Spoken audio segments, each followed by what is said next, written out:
I don't think people realize what it's like to live with a dynamic disability. You'll see me in certain videos doing stuff like this.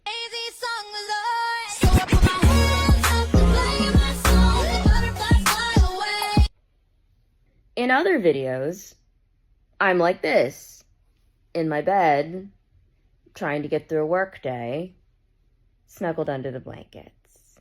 And sometimes those days can come right after one another.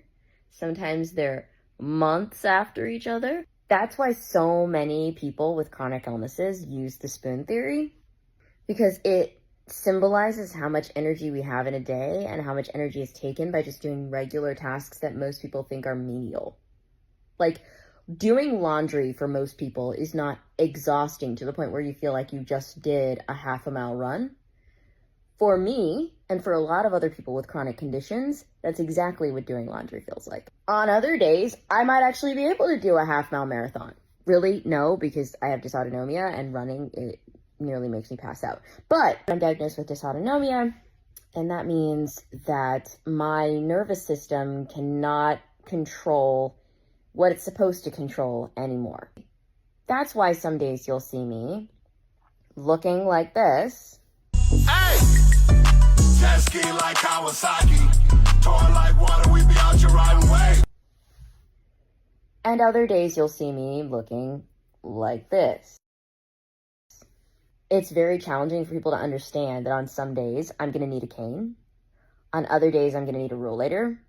On other days I might even need a wheelchair. And on other days I feel perfectly fine and can dance and walk around for short periods of time.